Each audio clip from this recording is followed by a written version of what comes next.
Alright, I'll go ahead and address it for you flat earth theorists out there. Listen, my head's not flat, I'm just huge and my green screen can't cover it. I tried a hat, but it's just moving too much and I don't have the type of computer that can run After Effects. So anyway, here's the video, thanks. I know you probably clicked on this video to see a top 10 of 2020 movies, and I am here to tell you that I lied a little bit. Now I ask yourself, in a year that's plagued by weirdness, do you want a top 10 2020? I mean, there's trillions of other people that are doing that.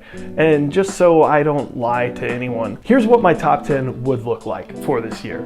I haven't even seen half the movies that I would like to see, and I'm sure you probably haven't seen half the movies you would like to see. And my number one, Minari, hasn't even come out in any sort of release besides festival circuits. So there's no point. Look, let's just leave this year for another time. So with that out of the way, I want to highlight tons of great art that I've experienced in the year of 2020. Consider this a Trojan horse of me getting you in to talk about entertainment stuff that I actually want to talk about. Trust me, you and me both know you don't want to hear me talk about the 15 or so good movies that we all know are good. So with that out of the way, let's get to a ton of great stuff. I'll be going over things like TV, books, music, games, YouTubers, and of course, movies, because that's the main focus here. Starting things off with TV shows, here are the shows that I really enjoyed in 2020. I was really impressed with Rick and Morty, the second part of season 4. I binged a lot of The Good Place and have a lot of thoughts on some of the decisions they make in that show. And I think the best new show of the year either goes to Midnight Gospel or Tower of God. And just a reminder, on the All That Film website, there will be descriptions of all of these things that I'm talking about. I finally got a big boy console and got to play a couple games on the PS4, The Last of Us Part 1 and 2, Spider-Man, and of course God of War, which I cannot play anymore because one of the 3 friends that was playing it got way too good at the game, and now every time I try to play after he got finished with it, don't leave me alone here!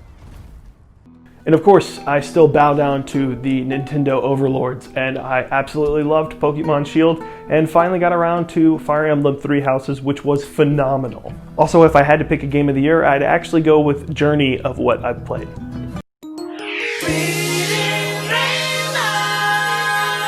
This is really quick, but books, that's right. So I read Watchmen, which definitely holds up, understand why it's a classic. And then I've read I'm Thinking of Ending Things twice now. More on that in a separate video later.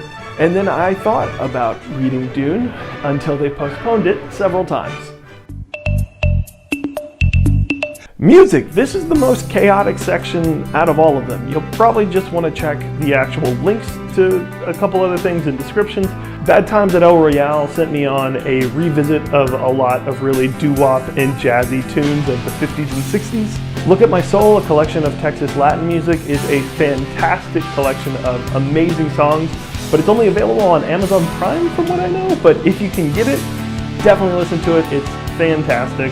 Toasty Digital came out with Kanye 2049, which honestly might be the best Kanye album in the past couple of years, maybe decade.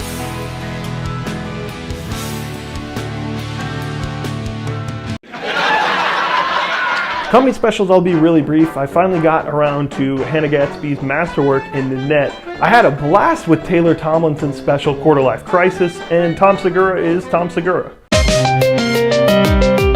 YouTubers, of course, that's right, the creators on this platform. I, like you, watch other videos on YouTube, and there's some really great people on here. Again, linked in that website, we'll have descriptions of all of these if I can't fit this stuff, but YouTubers I'll probably keep if I can fit in the 5,000 character limit. Of all of these, I'd really recommend Music as a Verb. I find his stuff really informative and tons of fun. But back to movies.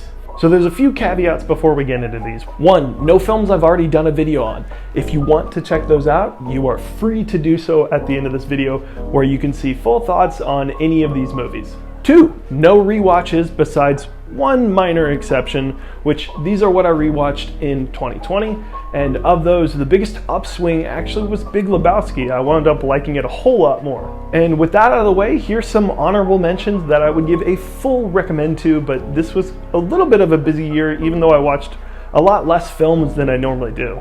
So with that out of the way, let's get to the top 10 watches of 2020. Wow.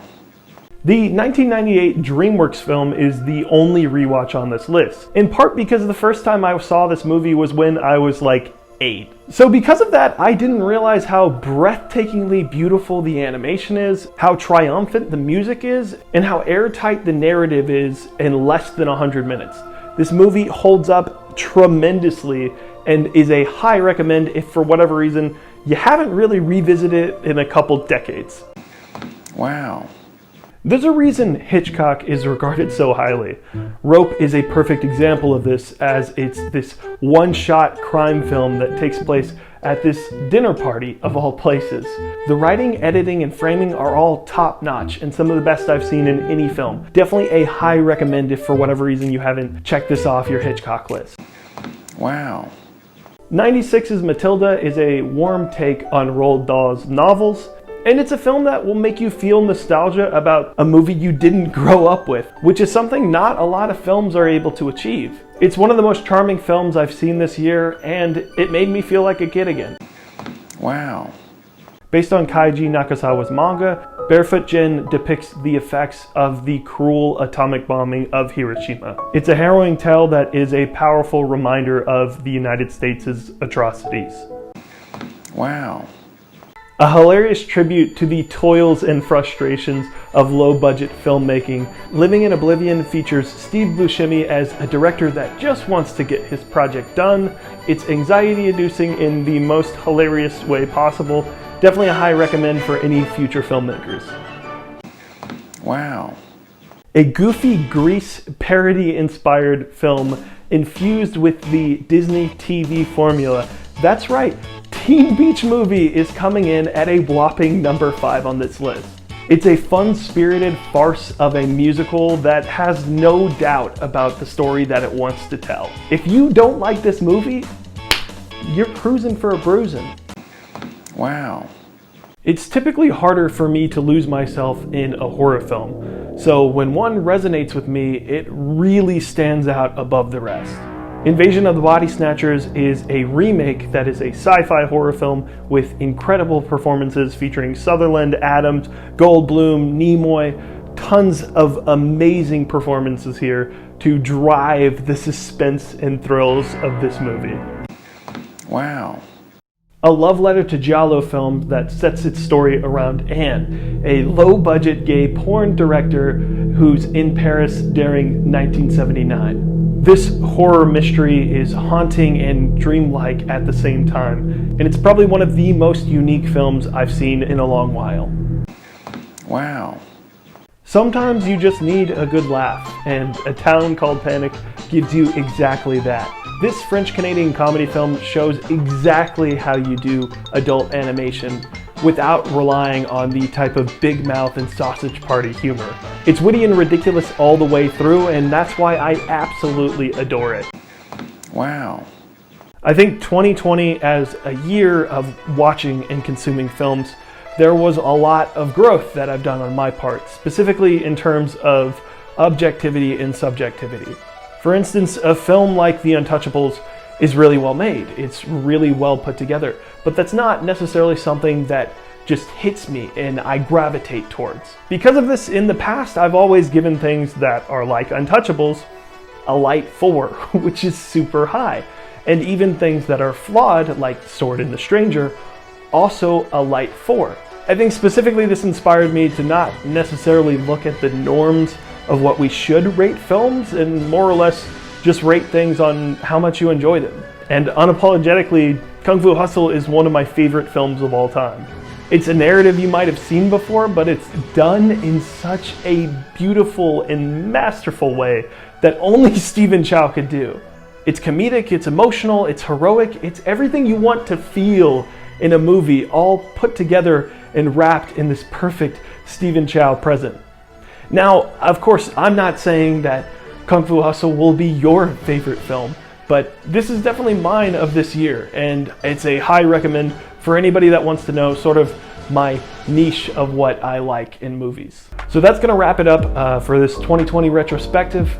A lot different here. Again, if you wanna see anything that I talked about, it will be linked Doing a 2020 list of only 2020 movies just felt pretty not personal, because again, a lot of the same movies you probably love, I love as well, because there were only really 15 movies that came out this year. So I hope you enjoyed this format. This might be something I do next year, who knows? Always looking to shake things up. Also, look forward to videos coming in the future. A lot of interesting stuff coming in this year. And thanks for sticking around. See ya.